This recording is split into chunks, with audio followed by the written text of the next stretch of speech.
All three of our scripture readings speak of faith and trusting and how it works in our lives. The one who has faith, no explanation is necessary. To one without faith, no explanation is possible. That's what St. Thomas Aquinas said. Faith is something we all need more these days. There are different ways to look at our faith. We know that faith is a gift from God and that it is a source and the giver of that gift. There are three dimensions of our faith: the theological virtues, faith, hope, and love, with faith enabling us to believe something to be true and therefore worthy of trust, simply because it was revealed to us by God. Faith operates as a believing, trusting, loving relationship that we have with God.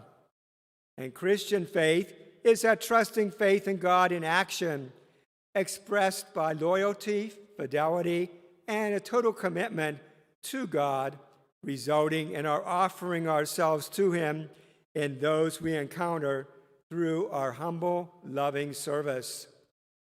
In chapter 11 of Hebrews, faith is defined as the assurance of things hoped for. Today's readings, I believe, concern that type of faith: steadfast loyalty and total commitment to the Lord in responding to the call that God has for our lives. As we listen to the first reading, it presented faith as trusting in God and faithfully living out His covenant within us.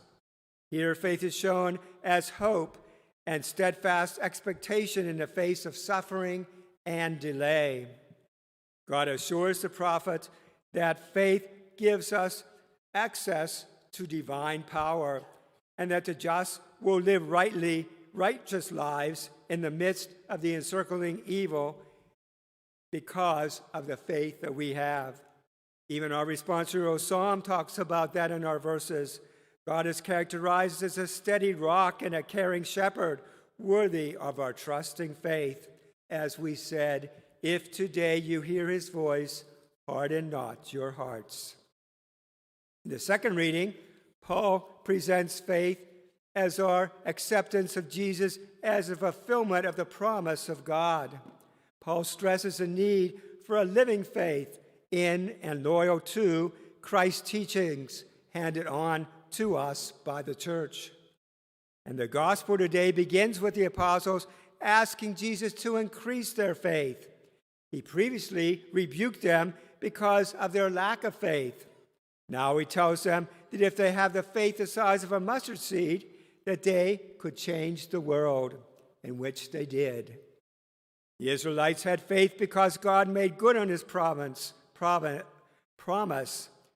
Having faith means to be true to who we are as a person, to have faith in ourselves and cooperate with the plans of salvation that God has for us.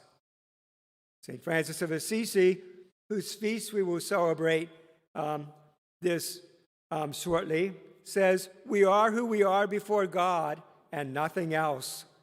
Our faith helps us to get through the crosses of our lives, making them bearable, knowing that we are not alone and that God is always with us.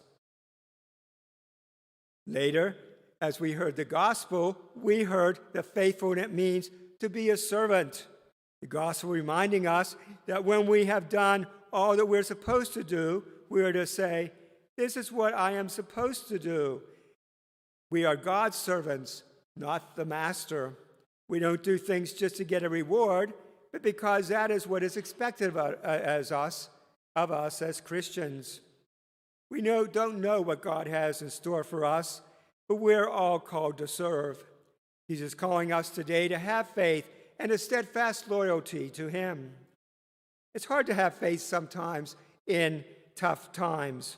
We don't know what life may have in store for us, especially what has been going on in our country and in the world.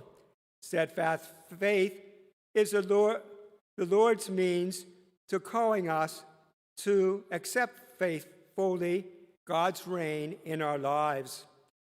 We trust God, remembering that God is in control of ourselves and not us. It's easy to trust God when all things are going well, But when hard times come and our faith is tested, we can really see what we are made of. May we always have faith in God, even when we don't really understand it. On this first Sunday of October, it's Respect Life Sunday, reminding us that every human life is sacred and should be protected and cherished. We have heard a lot about abortion rights, women, and state rights, capital punishment that violates the dignity of the human person. We heard a lot in September in our own parish and what the bishops have organized called Walking with Moms in Need, a group that responds to what Pope Francis has been challenging us to do when he says, be an island of mercy in a sea of indifference. So let us, during this October Life Month, resolve to have the faith to strengthen, cherish, and protect the gifts of human life from conception until natural birth, death.